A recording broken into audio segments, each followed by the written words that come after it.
Chicken biryani சட்டியில் பண்ணது.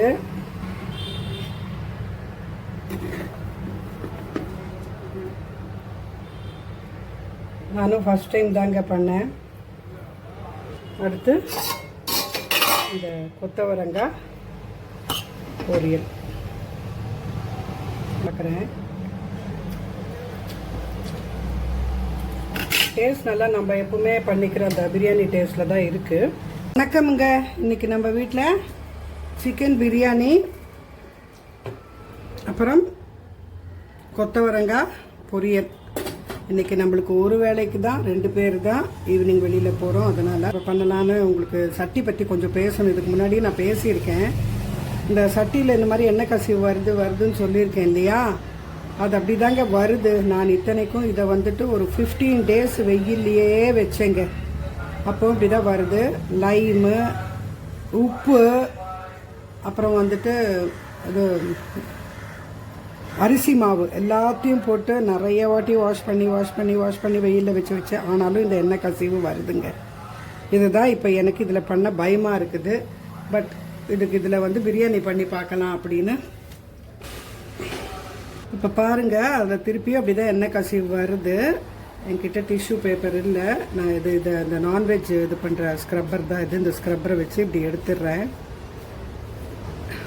பாருங்கள் எவ்வளோ வருதுன்னு.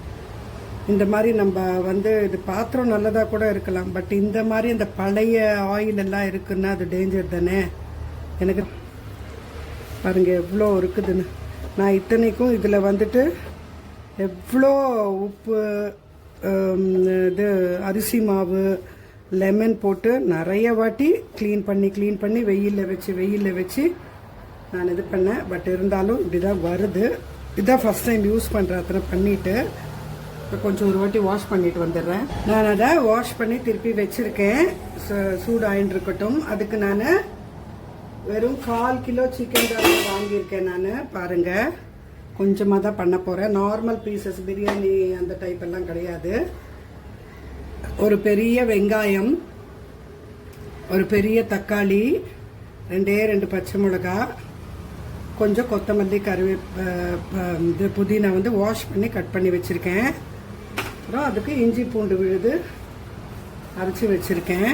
கொஞ்சோண்டு பாஸ்மதி ரைஸு ஊற வச்சுருக்கேன்.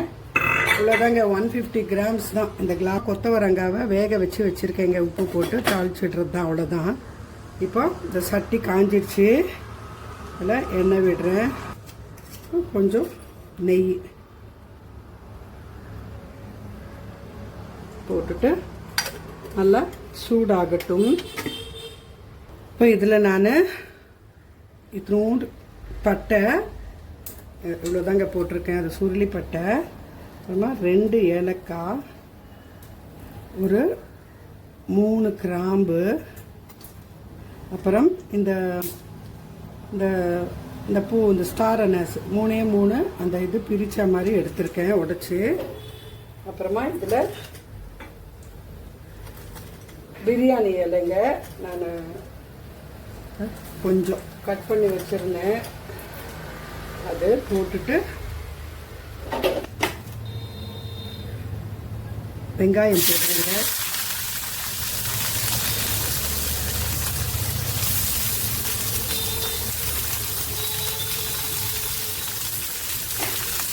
போட்டு வதக்கிக்கலாம். இதை தூக்கி நான் அப்படி வச்சிடுறேங்க.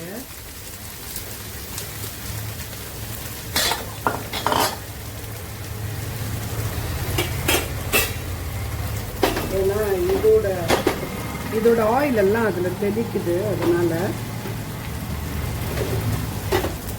நல்லா வதக்கிக்கலாம். எவ்வளோ நேரமாக இந்த வெங்காயம் வேகுது பாருங்கள். சட்டிலையும் எண்ணெய் கொஞ்சம் நிறைய தாங்க பிடிக்குது. கொஞ்ச நாள் யூஸ் பண்ண அப்புறமா அவ்வளோ பிடிக்காது அப்படின்னு சொல்கிறாங்க. அது வேணும்னா இரும்பு கடாயில் நான் அதை எக்ஸ்பீரியன்ஸ் ஆகியிருக்கேன். பட் சட்டிலையும் கொஞ்சம் நிறைய எண்ணெய் விட்டால் தாங்க எனக்கு இன்னும் கூட அந்த அந்த அந்த மண் ஸ்மெல்லு வந்துகிட்டே தான் இருக்குது. இது நான் கிட்டத்தட்ட ரொம்ப நாளாக யூஸ் பண்ணுறேங்க. ஆனாலும் அந்த மண் ஸ்மெல்லு இருந்துகிட்டே தான் இருக்குது. நான் நல்லா திக்காக இருக்குதுன்னு இது பழைசெல்லாம் போட்டுட்டு இதை வாங்கினேன்.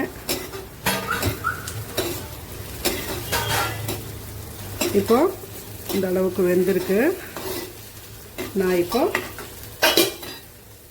அந்த பச்சை மிளகாய் போட்டுடுறேங்க. போட்டுட்டு வதக்கிக்கிறேன். கொஞ்சமாக தான் பண்ணுறேன், அதனால் இதில் பண்ணலாம் அப்படின்னு பண்ணுறேன். அப்புறமா வந்துட்டு மல்லி புதினா கொஞ்சம் குறைச்சிக்கலாம் ஃப்ளேம்ஸை. கடையில் வாங்கினேங்க, ஒரு கேரளா அவங்க கடையில். ஆனால் ரொம்ப செம்ம திக்குங்க, செம்ம திக்காக இருக்குது. ஒரு 6 மந்த்ஸாக யூஸ் பண்ணுறேன். 6 மந்த்ஸ்க்கும் கொஞ்சம் முன்னாடியாகவே யூஸ் பண்ணிட்டு தான் இருக்கேன். பட் எனக்கு ரொம்ப அந்த மண் ஸ்மெல்லும் போக மாட்டேன். இத்தனைக்கும் இதை நான் இப்போ வந்துட்டு இன்றைக்கி யூஸ் பண்ணுறேன்ல. லாஸ்ட் டைம் நான் வீடியோவில் அந்த மண் பாத்திரத்தில் பண்ணிட்ட அப்புறமா அதை நிறைய வாட்டி இந்த இப்போ நான் சொன்ன ஐட்டம்ஸ் எல்லாம் போட்டு நல்லா வாஷ் பண்ணி வெயிலில் வச்சு ஏன்னா இப்போ நல்லா வெயில் சீசன் இல்லையா, வச்சு எடுத்து இன்றைக்கி தான் ஃபஸ்ட்டு யூஸ் பண்ணுறேன்.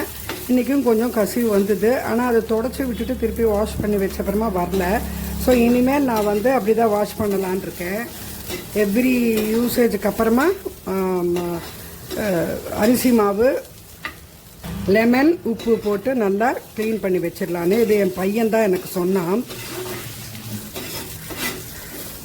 அப்படி பண்ணுமா எண்ணெய் கசிவு வராது, அப்படி தான் க்ளீன் பண்ணணும்னு போட்டிருக்காங்க அப்படின்னு. சாம்பல் இருந்தால் சாம்பல் போட்டு க்ளீன் பண்ணலாம். மேபி அது எஃபெக்டிவாக இருக்கும் போல் இருக்குது. இதில் தான் இந்த லிக்விட்ஸ் எல்லாம் போடக்கூடாது அப்படிங்கிறாங்க. ஆனால் சில பேர் என்ன சொல்கிறாங்க, சில இதில் என்ன சொல்கிறாங்கன்னா இதெல்லாம் ஒன்றும் இல்லை, கொஞ்சம் நிறைய நாள் யூஸ் பண்ண அப்புறமா ப்ரில் போட்டு, ப்ரில்லோ இல்லை நம்ம எது சபீனாவோ எது போட்டு வாஷ் பண்ணுறோமோ, பாத்திரங்களை எதை போட்டு தேய்ச்சிக்கிறோமோ அதை வச்சு தேய்ச்சிட்டு அலம்பி வச்சிடலாம் அப்படிங்கிறாங்க. எனக்கு ஒன்றும் புரியல. சரி, இனிமேல் இதுதான் நினச்சிட்டு இருக்கேன் இப்படி பண்ணலான்னு. நான் இது நிறைய நேரம் பேசியிருக்கேன் இந்த மண் சட்டியை பற்றி. நீங்கள் இப்போ தக்காளி போட்டுடுறேன். பேசணும்னு தோணிச்சுங்க, பேசுகிறேன். இப்போ இதில் உப்பு போட்டு வதக்கிக்கலாம். நான் சிக்கன்லாம் ஒன்றும் மேரினேஷன்லாம் ஒன்றும் பண்ணலைங்க, அப்படியே இதுலேயே வதங்கட்டும்.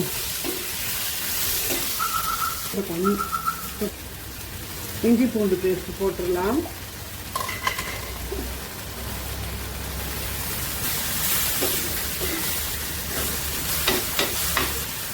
இப்போ இதில் நம்ம மிளகாய் தூள் கொஞ்சமாக தான் பண்ணுறோம், அதுக்கு தகுந்த மாதிரி பார்த்து போட்டுக்கணும். நான் ஒரு 3/4 ஸ்பூன் போட்டிருக்கேன். அது சின்ன ஸ்பூன் தாங்க.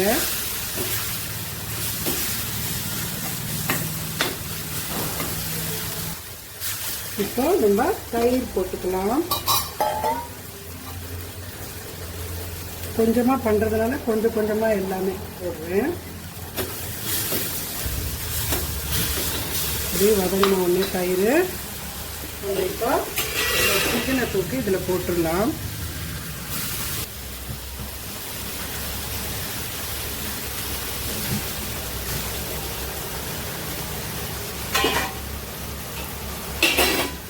நல்லா வதக்கிக்கலாம். தண்ணி விட்டு வருதானே, சிக்கன் முழுகிற வரைக்கும் நான் தண்ணியை விட்டுக்கிறேன். அது நல்லா இது சிக்கன் நல்லா கம்ப்ளீட்டாக வெந்து வந்தப்புறமா நம்ம பிரியாணி பார்க்கலாம். இப்போ நான் இதை எடுத்து அந்த பக்கம் வச்சுட்டு பொரியலை பண்ணிக்கிறேங்க. இப்போது பொரியல் பண்ணிக்கிறதுக்காக அந்த இதை எடுத்து சிக்கனை எடுத்து அப்படி வச்சுட்டேங்க, அது வெந்துன்னு இருக்கட்டும். இப்போ இது நான் பொரியல் பண்ணிக்கிறதுக்காக ஒரு சின்ன கடாயை வச்சுட்டு அதை எண்ணெய் ஊற்றி வச்சுட்டேன். இப்போ அதுக்கு தாளிச்சிக்கலாம். கடுகு, உளுத்தம்பருப்பு, சீரகம் வறுப்படட்டும். இப்போ நல்லா வறுப்படுது. இதில் பூண்டு வந்து நான் தட்டி போட்டிருக்கேன். நல்லா கொஞ்சம் இப்படி வறுப்பட்ட உடனே இதை நம்ம கொத்தவரங்காவை தூக்கி போட்டுடலாம்.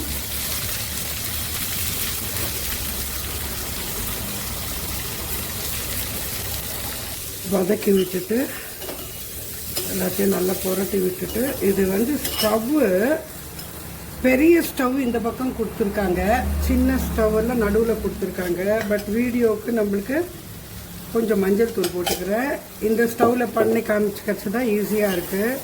சின்ன சின்ன கடாயெல்லாம் வைக்கிறச்சு ரொம்ப அனலாக தான் இருக்குது. பட் அங்கேருந்து காட்ட முடியாது, இந்த பாத்திரம் அதை மறைக்கும். இப்போது இந்த மஞ்சள் தூள் போட்டப்புறமா இப்போ இது ஆல்மோஸ்ட் நல்லா அந்த ஈரப்பதம்லாம் போயிடுச்சு. நல்லா நல்லா வறுபட்டுருச்சு. இப்போ இதில் மிளகாய் தூள் தேவையான அளவுக்கு இந்த குவான்டிட்டிக்கு எவ்வளோ தேவையோ அவ்வளோ போட்டுட்டு நல்லா இப்படி புரட்டி போட்டுக்கோங்க. இந்த மிளகாய் தூள் போட்டப்புறமா நம்ம ரொம்ப நேரம் வதக்கணும்னு இல்லை. ஏன்னா இதில் அப்படியே தீ ரீட்டைன் தான், இந்த ஹீட்டு ரீட்டைன் ஆகுங்கிறதுனால நம்ம கொஞ்சம் புரட்டி போட்டுட்டு இதை ஆஃப் கூட பண்ணிடலாங்கண்ணா. அது எடுத்து வச்சிடலாம்.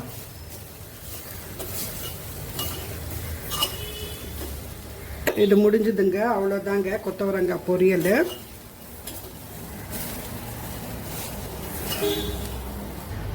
எடுத்து வச்சுட்டேன் கொத்தவரங்காய் பொரியலை. இப்போ இதை தூக்கி அங்கே எடுத்து வச்சுட்டேன் கொத்தவரங்காய் பொரியலை. இந்த சட்டியை தூக்கி இதை ஆஃப் பண்ணிடலாம். இந்த சட்டியை தூக்கி ரொம்ப கேர்ஃபுல்லாக ஹேண்டில் பண்ணுங்க. கீழே விழுந்ததுன்னா டேஞ்சரு, உடஞ்சிரும், நம்மளுக்கு தான் கஷ்டம். சிக்கனை பார்க்கலாம்.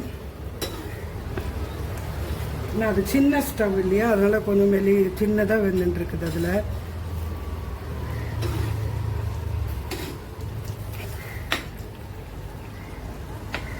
வெந்துதான் பார்க்கலாம். சிக்கன் வெந்தது, இருந்தாலும் கொஞ்சம் நல்லா இந்த தண்ணி பூரா வத்திடட்டுங்க. இதுக்கு கம்ப்ளீட்டாக அப்சார்ப் ஆகட்டும், அதுக்கப்புறமா நம்ம பார்க்கலாம். இப்போ இதில் கொஞ்சம் உப்பு காரம் பார்த்துக்கிறேன்.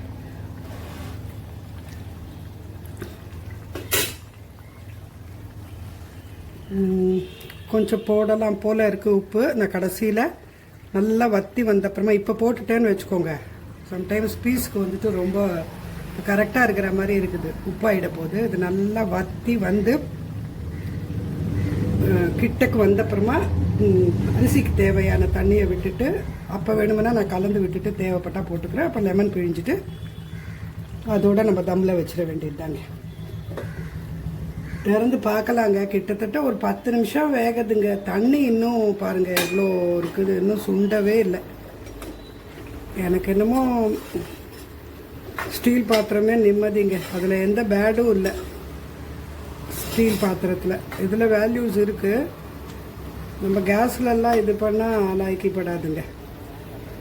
பாருங்கள் எவ்வளோ நேரமாக. இத்தனைக்கும் என்னோடய ஸ்டவ் இது ரொம்ப பெரிய ஸ்டவ், அப்படி ஆனால் நிறைய வரும்.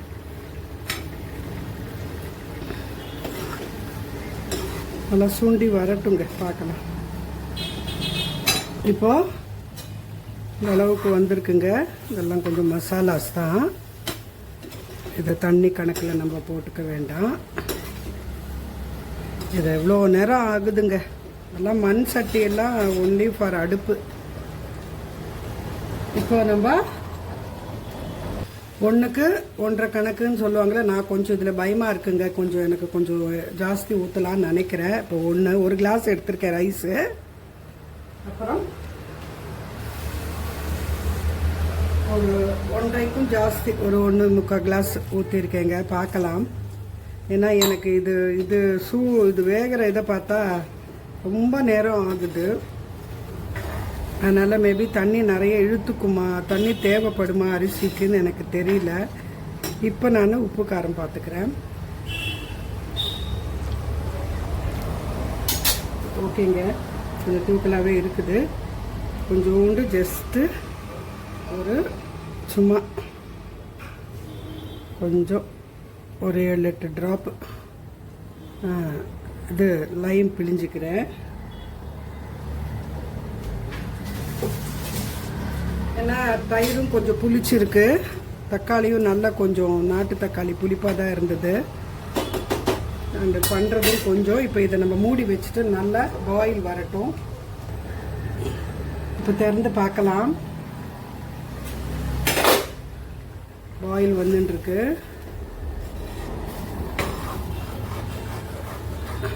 இதில் அரைச்சி போட்டுடலாம்.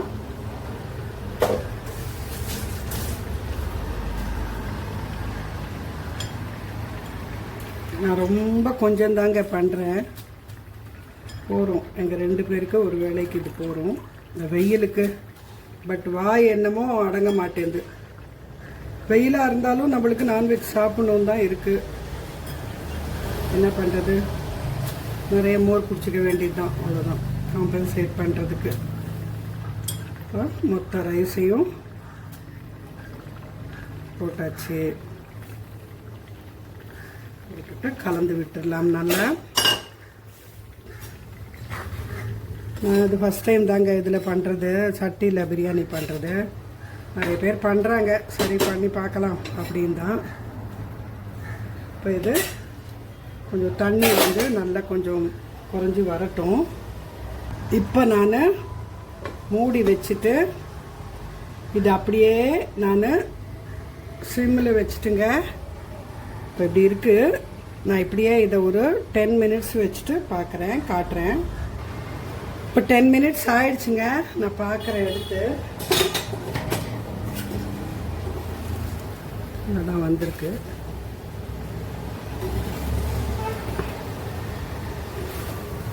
ஆனால் இன்னும் கொஞ்சம் கூட எனக்கு இன்னமும் இந்த ஈரம் இருக்கிற மாதிரியே இருக்குதுங்க.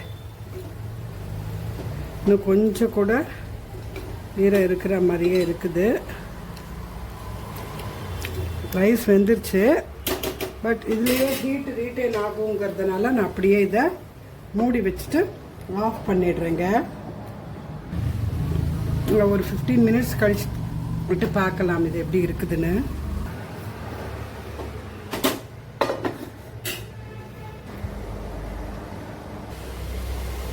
பாருங்க இப்படி இருக்கு.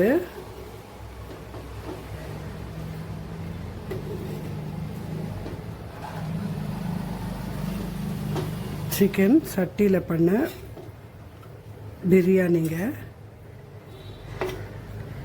நானும் இதான் ஃபஸ்ட் டைம் பண்ணியிருக்கேன். இப்படி இருக்குது.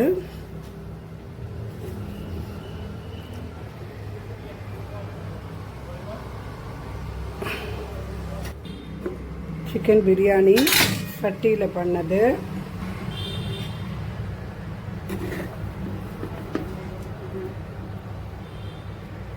நானும் ஃபஸ்ட் டைம் தாங்க பண்ணேன்.